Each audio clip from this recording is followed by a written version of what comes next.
Welcome to Ministers Talking a weekly program where Rev BRZ and Rev Z and their guests chat about current affairs, world events, spiritual principles, and any old they want to talk about.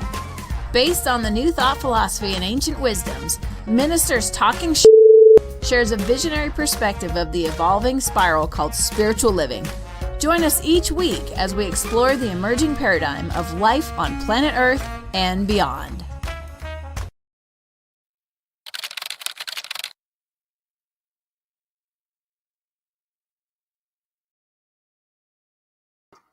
Good morning, and welcome to another edition of Ministers Talking Shit. I'm Rev Z, and we have the lovely Laura from the European Everything is joining us today. Reverend BRZ is taking some things. How you doing this morning? I'm really well. How are you, Rev Z? It's good to be here. Yes, I'm glad you're here. We're doing well. Just a little bit on edge about all of the as they say, wars and rumors of wars that are going on over in the in Russia and Ukraine. And so, I think it's something that we really need to get our collective thoughts on and how we can turn this around and keep it from being worse than it already is. Yeah, I agree. I mean, it's a shock emotionally for me. I can't speak for everybody. For me, it's a shock emotionally, and I can see that shock. I can hear that shock in the news, in just looking on Facebook, how people are heart-wrenched because of what's happening without understanding the full understanding of how one leadership can bombard through a border and claim that country in such a barbaric way. Yeah, it's interesting because part of the key is they're saying that there was a separatist movement that they were trying to deal with, and now they're bombing major cities with civilians, and there's a lot of conversation about they're trying to take back small pieces of land, and put the old USSR back together. Is one theory that's being floated, and the other part of it is Ukraine wants to join NATO. Now, there are 30 countries in NATO that started around 1949-ish, I think, after World War II. And they don't want them because now then you have this whole blockade of countries surrounding them that are part of NATO. So it's I'm hoping that they can get some conversation going. Because that they said this is the first time they've had war in the European campaign, if you will, in 80 years. Right. And so how are the papers and news medias in the UK handling this? It's with media, we're always going to hear different sides of the same thing. We're going to get these perspectives, and I always think to myself, I can't always. Media and news is filtered through the eyes of what they want us to see and what they want us to hear. So the headlines here are looking quite dramatic this morning, with people with blood on their faces, and pictures and coverage of that, and that is actually happening. And so I can't turn from that. But it's very sad, very upsetting. And on a deeper level, it brings a feeling of, well, are we going down a road here where we're repeating history in a way where for a bulk of people, something so horrific could be happening and the rest of the world stands by and watches and maybe can't help. It happened in Serbia in the 80s, where people were taken into concentration camps and kept and the trick held. is now, the trick now is, everybody, they're putting sanctions in place, right? They're cutting off money and things like that. But there's a pipeline, as we were talking earlier, that's there in Ukraine. Ukraine is a big exporter of cereal. I think last year they $9.4 billion in cereal grains coming out of Ukraine. Then they have animals and vegetable oils and waxes that's $5.8 billion. So we're talking, they're supplying the world with a lot of exports, and with that country being bombed, then the factories and the machinery to manufacture this stuff and export it will be in bad shape. And so, we exports, sanctions rather, people are questioning, will that work? What is that going to do? But the next alternative is sending troops. I mean, right now the U.S. is already has like 5,000 troops, and they're getting ready to send another 7,000 troops. I'm sure NATO, all the countries over there in NATO are getting on edge. I mean, we don't want this to get to a place where we got all these soldiers lined up and one little mistake happens and now we're in full-scale war. Yes, because first of all, we don't know what's in anybody else's consciousness. Yes. And I think as spiritual students and teachers and practitioners, that needs to be remembered. We cannot know what is in someone else's consciousness, and yet we can see the outpicturing of their consciousness in what they're doing, the effect of their lives. And so the decisions that are being made, are they being made in a rush, in a hurry? Is it just spontaneous, reactionary, do this or I'll push the button or we'll send more troops in? So I think sanctions is a good first step, because it's kind of saying, well, we're not going to play your game fully with you. We're going to just we're not going to collaborate though, from this level, because that pipeline that goes through the Ukraine, I don't know the geography of it or the politics of it really to such a great extent. But I do know that oil is coming through it from Russia all the way into Europe and the UK, and our oil prices have just gone sky high now. Yeah, and they're creeping up all over the world because there's a lot of supply that comes through there. And so, I mean, I'm going to just see, when I look at this map here, it's kind of small. I apologize for that. But this big yellow thing is Russia. But you see the Ukraine here and Belarus and Estonia and Latvia and Romania and Hungary. I mean, these places are very dependent, highly industrialized, lots of, jobs and people and support for the globe. All of that, if something breaks out, all of that whole area will be disrupted, because people will say, well, I don't know, they don't seem to be coming here, but I don't know, so I'm going to leave. And so now we're going to have mass exodus from these cities, leaving factories and equipment and technology and all this stuff just sitting there waiting for someone to attack.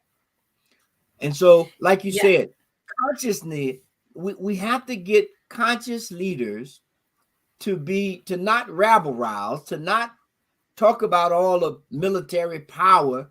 We need to begin to think about human life and the resources that we have to move around, or else we're going to be in real sticky situation. And it's almost as if, I mean, for one thing I would really want to say, which I think is very, nothing is by coincidence, and it's really powerful that 6 newly licensed and newly paneled Centers for Spiritual Living practitioners have just been licensed in the Ukraine. Oh, wow. Right? That happened about a month ago. Oh, 6 wow. new practitioners with a very high consciousness, with a wonderful, they really believe in this and in what they're doing. And that's no coincidence, is it, Revzy? No, That's no. happened just now. And we need to send all the support, all of the prayers, and all of the consciousness for elevation of humanity and the people and the children and everything that's there, because we know prayer works, we know conscious meditation and thought works, and we know there also has to be action, but we start by setting an environment, by setting a container for people to work in that kind of an environment with an awareness and a consciousness that there's a power greater than all of us and we can use it. That is amazing. That is amazing. And and I was realizing, because this morning I knew I was going to be on here with you and feeling really grateful for this, and I thought, well, I really want to listen to another perspective. So I started listening to Ken Wilber and his incredible work with integral theory. I love it. Yeah. And the way that he talks about, these two areas of spiritual or awakening, if you like, which one is to wake up and the other is to grow up, and they're one and the same, and yet we deal with them separately, because we can wake up, and yet if we're waking up and we haven't grown up, then we're still enacting the waking up from that lower stage of our growth.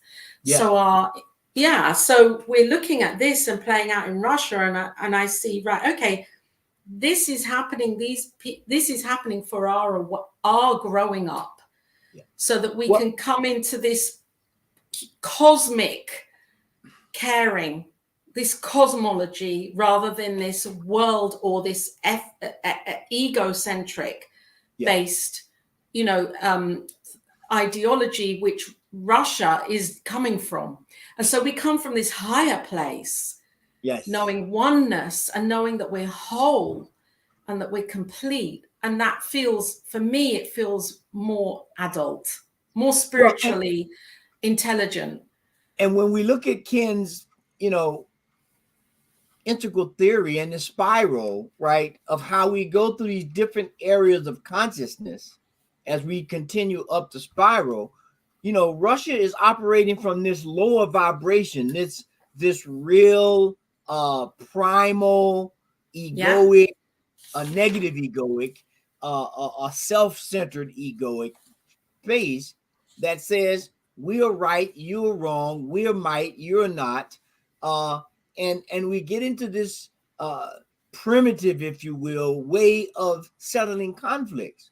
But as we go up the spiral, we begin to understand that there are other things we can do, like have a conversation, like figure out what are the pressure points, how do we relieve them. And so, I don't know. I know a lot before all this happened. A lot of countries was talking to Putin and talking about what was going to happen and trying to, and who knows what they were saying really, unless you was at the table. But I'm assuming that they were saying, okay, we can't have this. And why people don't understand that innocent lives, we were talking before, are being destroyed. We were talking before that you saw a newscast or paper headline that said, Russia is redrawing the border lines with blood, and there's a middle-aged teacher with blood all over her. I mean, yes. Now, I mean, we don't need. We've had people under all kinds of stress due to the COVID virus. Now we got another group of people who are directly in line with war, and now there are other people who are worried if they're going to get pulled in. We have to change the conscious level of how we resolve issues, and how we operate, and how we see these situations, because there is always going to be, our philosophy, Center for Spiritual Living, our vision is a world that works for everyone. Now, I've wrangled with that within myself over time. I've had good old debates with myself around that one. Yes. A world that works for everyone. Okay. So for me, I like to think, okay, right now, this world actually is working for everyone at the level that we're all consciously aware of that. Yes.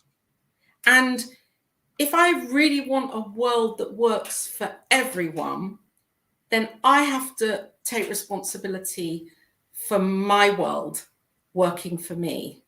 Yes. Yes. Because I can't enforce that onto anyone else. Right. And so as people see me, they think, oh, it's working for her to that degree, then they're inspired, maybe or maybe not, to do something for themselves. I'm in at our center. We have a book club going right now and we're reading the book Becoming Supernatural by Joe Dispenza. Yeah. And the subtitle is How Common People Are Doing Uncommon Things, right? And so you made me think about this because when we talk about, we know there are worlds within worlds. I have my own little world that I live in. And then my family, as we come together, that's another little world because now we got more moving parts. And so when we begin to understand that we live worlds within worlds and each one affects the other, which is part of the integral theory, which is part of the unity of all things that we talk about in Centers for Spiritual Living and New Thought. But we also know this categorically. As I change the conditions of one world, no matter where it is, it begins to affect all other worlds that it interacts with.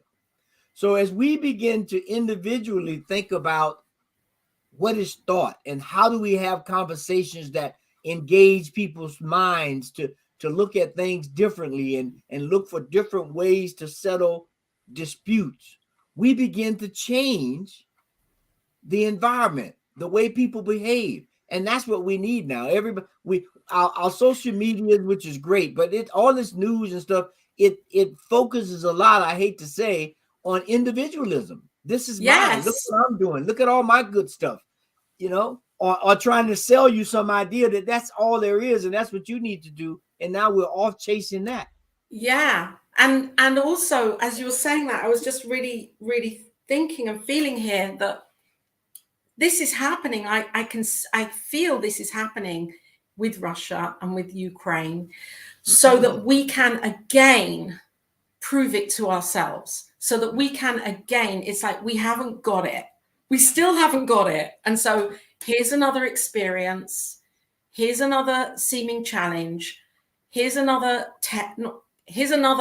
obstacle, something where we can have another opportunity to open up to this cosmic love, this love that is not just mine or just yours. It's all of ours. And how do we show that love to this man, this government?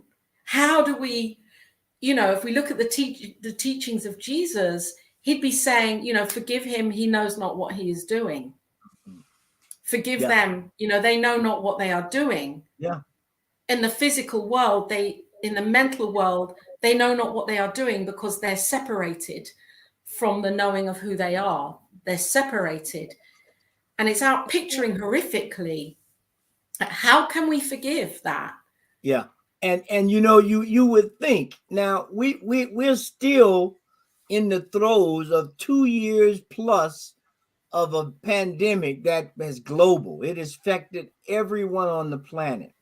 It has disrupted a movement of products and healthcare and now on top of that, you would think most people, if not everybody, would have wakened up to say, we are in this world together. If we don't come together to solve problems, whether they're at a global pandemic or healthcare or education or something like this, where people are invading other countries, I think the creative source of the universe is telling us, look, guys, you need to wake up. I'm giving you sign after sign. It's, it's like the guy was on the raft boat, the story, and all these different vessels come by to say, hey, you need a hand? No, he's waiting for something special. And then at the last minute, he's sinking, and he said, I thought you were going to send. So he said, I sent 3 boats. You turned them all down. Yeah. We're getting that now. We're getting we're getting multiple choices to say we have to change the way we're living, how we respect each other, how we communicate. And if we don't, we're gonna suffer the consequence, unfortunately. Exactly. And do you think, I mean, it's just so true. And do you think also that, you're talking about COVID and then this, it takes a divisive mentality to it's like knock them while they're down kind of thing. Yes. I know. Yes. Knowing what they're doing, it's like, okay, this has just happened. The whole world is still on its knees trying to get back up from this one. And so let's do it now, because there is a vulnerability in people. And that's very manipulative. And can that last, though? Because that's, working from that dark shadow, that unhealed place where these people are making decisions from. What's the power of those decisions ultimately, spiritually? Yes. Those decisions are not going to have the same wonderful, glorified, magnificent power as a decision that's made from the higher vibration. Yeah, I mean, and what the foundation that is standing on is not going to last. I mean, it's going to create, I mean, they even have their protests now within Russia to have people, they're starting to arrest them, but telling, hey, this is not right. This is not what we stand for as a people, to go and invade a country because they are talking about wanting to be independent. I mean, at the root of it, that is the why they're going. They're wanting to be independent, to control their own resources, to control their own people, and so forth. And Russia's saying, well, no, we want you back. Now, whether it's for the people or for the land or for the oil or for the pipeline or all of that, we don't know. But they were saying this morning that, in the next couple of days, the capital of the country could go under. Now, really, yeah, that not then you begin to think, well, what's okay, so now you got the capital. Now what you gonna do? Yeah, because you're gonna have subversive groups who are saying, look, we want our own independence back. And so when we begin to look at people, entities, countries as spiritual beings who have a right to some self-autonomy, and we can't bully them and we can't force them, then we'll wake up to how we're living and figure out we can't just go around killing everybody, or we can't just go around destroying buildings and factories, because it's going to ripple out into the whole system. And so I'm praying and hoping that everyone else is praying, and I'm sure we are, that this comes to a quick end with the best solution possible, and to plant a seed that allows these two entities and the world, in fact, grow closer together in one fact only, if nothing else, as a starting point. If we destroy this world that we're living in right now, we do not have enough Jeff Bezos and all these people who are making these rockets. We don't have enough of them yet to put everybody on to get off the planet. Oh, but you can have a bunker. I saw that in America, like billionaires are buying these underground bunkers that look, I'm sorry, it looks really painful to have to be in one of those. And I'm sorry. If the earthquakes are happening and the volcanoes are erupting and the ocean is, that underground stuff ain't gonna. It's just gonna. It's just gonna go with it. There was a guided tour on. Sorry, I'm changing the subject here because it's not a change. It's just a detour. But this is the way people's minds are working. It's like, okay, I've got to get out of here alive. Yeah. Let's go in a bunker with 500 other people who want to get out of here alive. And it's like, that's scary. I mean, for me, that's claustrophobic. One of them had like a pool and a pool table and a cinema, but there's no windows. Right. And you think about how many multiple of those that are being built, the cost of it, and could we not take that cost? All right, if you want a bunker, build your little bunker, take some of that money and let's put it towards issues to resolve situations where we don't need to go in bunkers. Where we don't need to go hiding underground. I mean, it's like a coffin under there, but we're alive. It's pretty scary. It is. You're right. It's like we need to start now with education, with educating our young ones and changing the way we use what education is. Yeah. Having a look at really what is education now? How do we do this? How do we plant these seeds into children's minds that they can use their creativity and imagination with love for this planet, for this world? One thing as our time starts winding, one thing that we have to admit, I think globally, that the pandemic has highlighted eloquently, and this war has accentuated even more, that all of the systems that our educational system, our healthcare, our transportation, our governing systems are all under siege right now. Across the globe, they are failing us.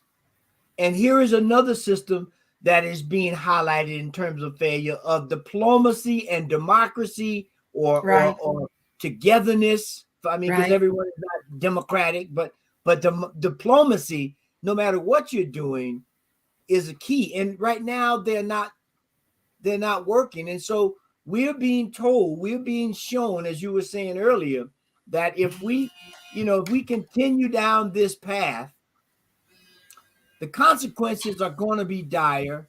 And if we get too far down the path, we may not be able to come back. And so before we do last words, hold that thought. I want to just thank some of our donors. And we'll be right back.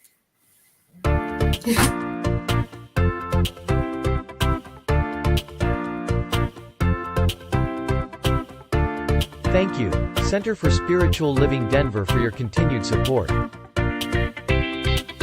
Thank you, Center for Spiritual Living Midtown Atlanta, for your monthly contribution. Thank you, Center for Spiritual Living North Jersey, for your monthly contribution. And please help us welcome Om Center for Spiritual Living in La Mesa, California. Thank you for your monthly donation. Thank you, Center for Spiritual Living Seattle, for your most generous donation.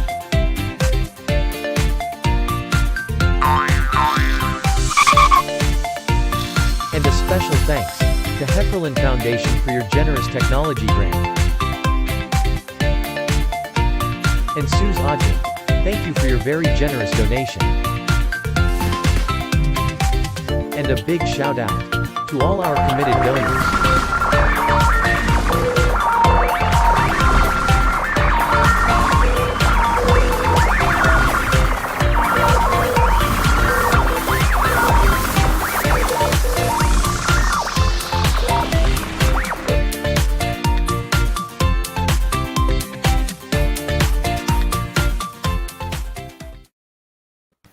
And we're back.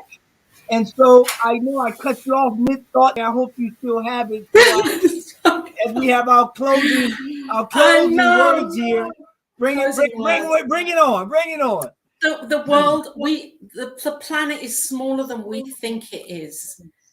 We have this idea that everything is so vast and we're miles and miles away from each other, and we're not. We are more connected than we can ever know, and that we have this incredible opportunity right now to know that connection in our own hearts and to grow up, spiritually grow up, and come away from this place of me, and this is us, but not just us in our community here with CSL and New Thought. This is us as a planet and beyond. Yeah, I agree with that. And I would say, I would give a call to action for everyone on that's listening and may listen later. Now is the time to really look deeply in our hearts and see what we value. Everyone always says they value life and community. And if that's what we really value, then let's figure out one way this week, next week, this year, that we can do to build community and communication and not destroy it. Yes. And if we can do that, we can hopefully prevent these kinds of things from happening, or if they happen, squash them really quickly, because we know there's only one life, and that life is God's life, and that life is our life now. And so we need to take care of it. Yes. Well, that's it for today, guys. Thank you so much for being here with us this morning, Laura. Have a great weekend, everybody.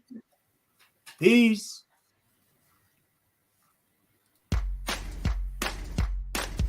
And thanks for listening to this week's episode of Ministers Talking.